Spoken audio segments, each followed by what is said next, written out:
First of all, I heartily welcome our management committee chairman and other members on the occasion of farewell party. Farewell जो है ये दो शब्दों का मेल है, fair and well. Fair is to journey, well अच्छी journey. Farewell party इसलिए दी जाती है या इसलिए की जाती है ताकि जो आपने एक जर्नी कंप्लीट कर ली है उसकी विशेष और जो आपकी नई जर्नी स्टार्ट होने वाली है उसके लिए आपको विश करना. अभी +2 के बच्चों ने क्या जर्नी अपनी कंप्लीट की है. इन्होंने पेंसिल से लेके पेन का एक सफर जो है वो कंप्लीट किया है. जब ये स्कूल में आए तो इनके पास सबसे पहले पेंसिल दी गई और उस पेंसिल से इन्होंने पकड़ना सीखा, लिखना सीखा. पेंसिल और पेन के सफर को सिर्फ आप ये ना सोचिए कि आपने पहले पेंसिल से लिखना शुरू कर दिया था, पेन से लिखना शुरू कर दिया तो क्या फर्क है, हमने लिखना तो सीख ही लिया था. जब आपको पेंसिल दी गई, आपसे कोई भी गलती हुई, आपने इरेजर का यूज किया, उस गलती को सुधार लिया, ठीक कर लिया, दोबारा लिखा. तो किसी भी पेज पे अगर आप पेंसिल से लिखते हो, कोई भी गलती होती है तो आप इरेजर से उस गलती को सुधार सकते हो, दोबारा लिख सकते हो. तो जब हम उस पेज को देखते हैं जिसमें आपने सुधार कर लिया है तो हमें दिखता है कि इसमें कोई गलती नहीं है. उसके बाद जब आपने पेन से लिखना शुरू किया तो पेन में आपसे कोई गलती हो गई, आपने उस वर्ड को या उस गलती को कट कर दिया और सुधार के दोबारा लिख दिया, बट उस पेज पे वो गलती छपी रह गई, उसे आप छुपा नहीं सके.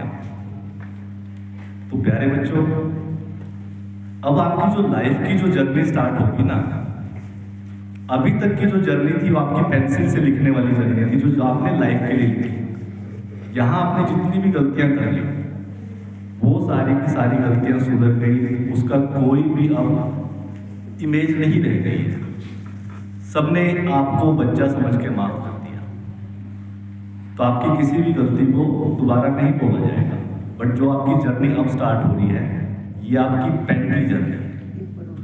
लाइफ के अंदर अब आपको पेन यूज करना है. यहाँ पे आपने जो गलती कर दी वो हमेशा के लिए छपी रह जाएगी. तो इसीलिए आपको जो अपनी जर्नी स्टार्ट करनी है बहुत सोच समझ के करनी है.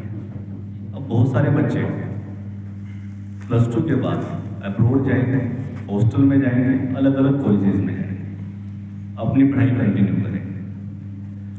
तो यहाँ पे आपको एक फ्रीडम मिल जाएगी, फ्रीडम अपने डिसीजन लेने की. अभी तक जितने भी आपके डिसीजन थे उनमें कहीं ना कहीं आपके टीचर्स या पेरेंट्स की भागीदारी थी. आप उनसे पूछ सकते थे, वो आपको बताते थे, वो आपको गाइड करते थे. आप अब्रॉड चले गए, आपके पेरेंट्स नहीं है, आप हॉस्टल में, आपके पेरेंट्स नहीं है, तो आपको जितने भी डिसीजन अब लेने हैं वो खुद से लेने हैं.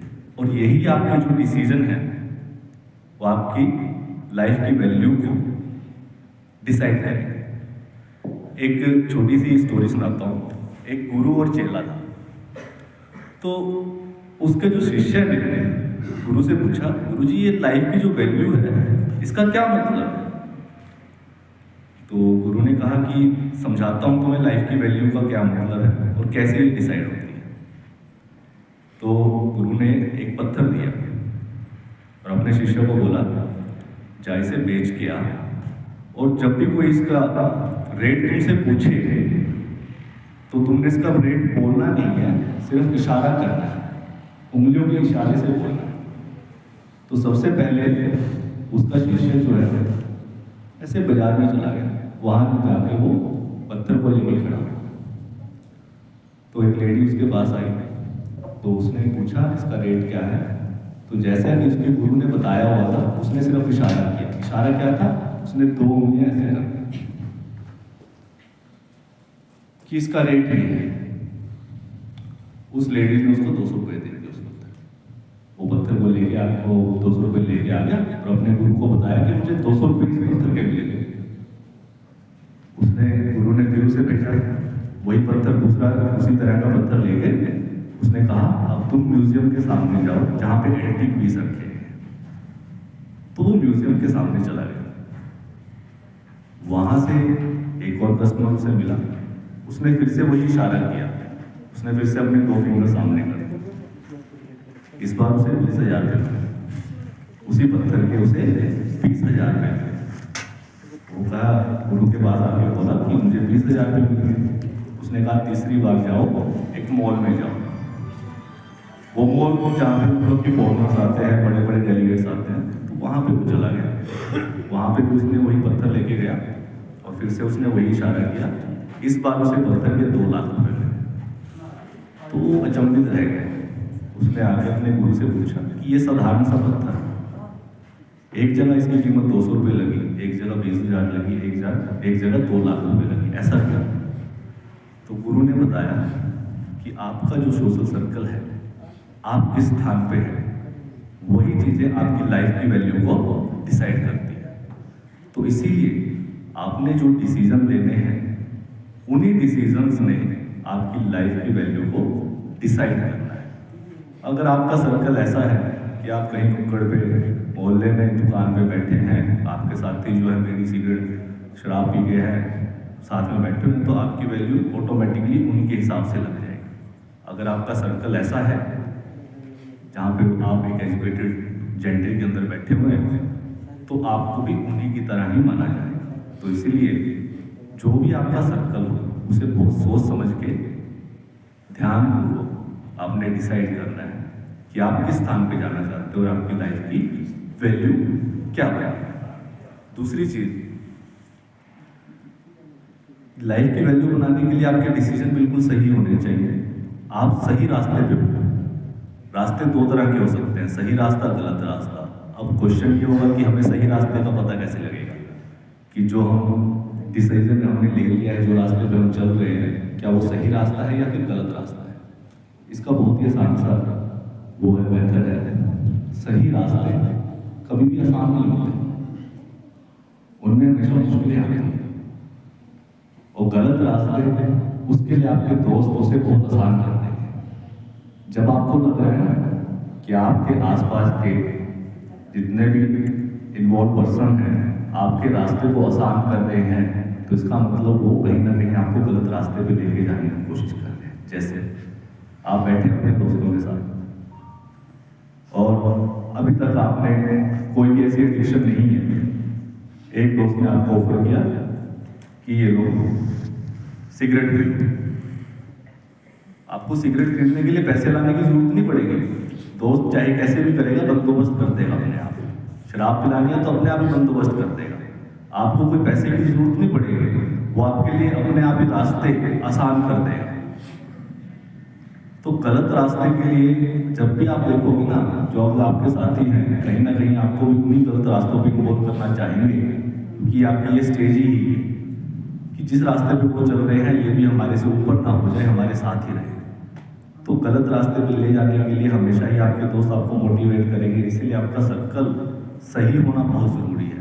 और आपको पता नहीं लगेगा कि कब आप भी उस महफिल का एक पार्ट बन गए, कब आप उनकी फ्री की जो चीज़ें थी, चल मोटरसाइकिल पे चलते हैं, घूम आते हैं, आप पढ़ रहे हो मोटरसाइकिल पे चलते हैं, ये ले मोबाइल में मैंने मूवी डाउनलोड करी है तो देख ले, तो वो ऑटोमेटिकली हर चीज़ आपके सामने रखते चले जाएंगे, आपके लिए रास्ते ईजी करते चले जाएंगे, ताकि आपका जो फोकस है वो डाइवर्ट हो जाए, आपको गलत रास्ते पे ले जाएंगे। तो सबसे आसान तरीका, जहाँ आपको मुश्किलें लग रही है वही रास्ता आपका सही है। संकोच करने की जरूरत नहीं है, मुश्किलें आएंगी, सही रास्ते पे तो हमेशा ही आते हैं, गलत रास्ते पे नहीं आते। और एक चीज़ और ध्यान रखना, जैसे अब कॉलेज लाइफ आपकी स्टार्ट होगी, हमारे बीच में क्या आ जाता है कि हम दूसरों को देख के इन्फीरियर महसूस करते हैं। इसकी हाइट अच्छी है, ये ज़्यादा स्मार्ट लग रहा है, ये ज़्यादा फेयर है, इसके बालों का कलर ऐसा है, ये ज़्यादा सुंदर है। लड़कियों के लिए भी लड़कों के लिए भी वो एक दूसरे को देख के अपने आप में इन्फीरियर महसूस करते हैं। क्या आपको पता है वर्ल्ड की जो जनसंख्या है वो 800 करोड़ है। अगर नेचर ने इन 800 करोड़ में एक चीज़ शायद आपको नहीं पता होगी, 800 करोड़ के अंदर किसी भी एक पर्सन का फिंगरप्रिंट दूसरे पर्सन के फिंगरप्रिंट के साथ मैच नहीं करता। तो अगर नेचर सबको इंडिविजुअल की तरह ट्रीट कर रहा है तो आप क्यों एक दूसरे को कंपेयर करने में तुले हुए हो? आपको क्यों कंपेयर करना अपने आप को किसी से? नेचर आपको कंपेयर नहीं कर रही तो आप क्यों कंपेयर कर रहे हो कि वो ज्यादा बढ़िया है, ये ऐसा है, वो ऐसा, उसके पास ये है, उसके पास वो है? नहीं, कोई कंपैरिजन नहीं। आप इंडिविजुअल आइडेंटिटी, आपकी अपनी पहचान है।